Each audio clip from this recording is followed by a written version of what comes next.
परम पूज्य गुरुदेव परम वंदनीय माता जी को सूक्ष्म रूप से विद्यमान है। दोस्तों नमन करता हूँ, चरण स्पर्श है।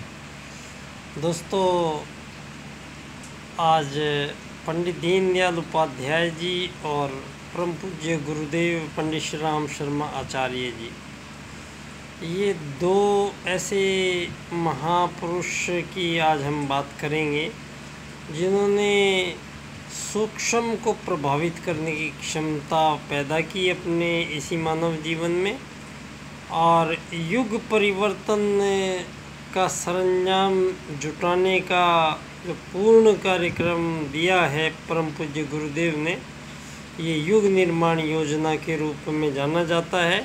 जो युग परिवर्तन करने के लिए उत्तरदायी जो जीवन पद्धति है वो युग निर्माण योजना है।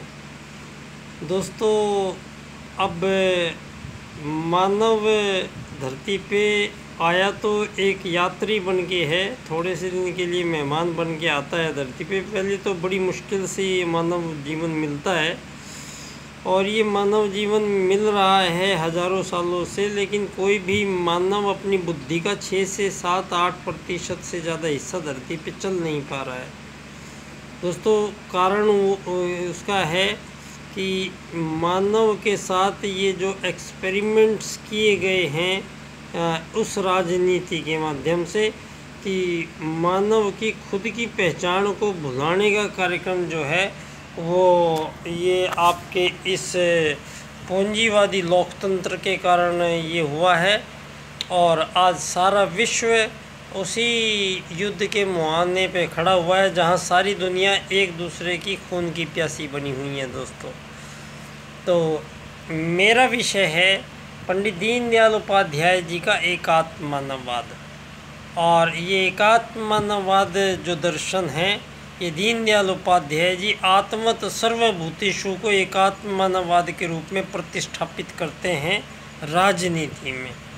दोस्तों परम पूज्य गुरुदेव का स्पष्ट संदेश है कि युग परिवर्तन हो रहा है।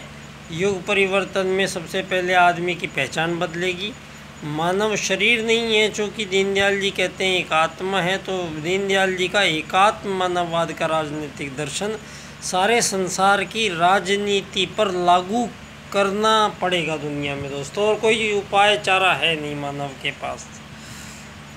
तो दोस्तों मानव धरती पे आता रहा है, ये आज से नहीं 21वीं शताब्दी से नहीं आया है, बल्कि ये तो हज़ारों लाखों करोड़ों साल पहले से ये भारत भूमि है और हमारी एक सनातन संस्कृति है। और हमारे सनातनी कुछ नियम हैं जिनको मानव को हर हाल में फॉलो करना ही पड़ेगा। वो फॉलो करना क्या था आपको? धर्म अर्थ काम मोक्ष। तो धर्म निरपेक्षता बना दिया गया, और जबकि धर्म या धर्म में से दो में से एक बात हो सकती है। तो धर्म निरपेक्षता जो शब्द आपने दिया है, ये मानव जाति को अपने लक्ष्य से भटकाने के लिए एक अकेला मंत्र काम करता है। दोस्तों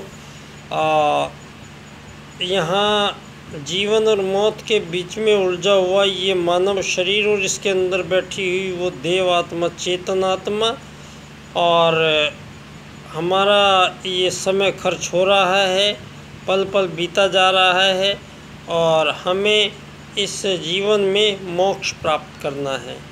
दोस्तों रोटी कपड़ा मकान हमारा लक्ष्य कभी नहीं था। हमारा मानव जीवन का लक्ष्य है मोक्ष प्राप्ति करना, और मरने को मोक्ष कहते नहीं हैं। और मानव आया है धरती पे केवल मोक्ष के लिए, और मोक्ष के बारे में जानता नहीं है। तो इसका मतलब मानव को गलत रास्ते पे राजनीति के माध्यम से लेके गए हैं दुनिया। तो राजनीति के माध्यम से ही एक ऐसी दुनिया का निर्माण पंडित दीनदयाल उपाध्याय जी करते हैं जहाँ ना कोई अमीर होगा, ना कोई गरीब होगा, ना कोई मालिक होगा, ना कोई नौकर होगा। सभी मानव धरती के एक समान यात्री बन के रहेंगे। धरती की सारी सीमा रेखाएं समाप्त कर दी जाएंगी। सारी धरती की सिर्फ एक ही विश्व सरकार बनेगी, और सारी धरती के मानव उस विश्व सरकार की नौकरी करेंगे। धरती पे कोई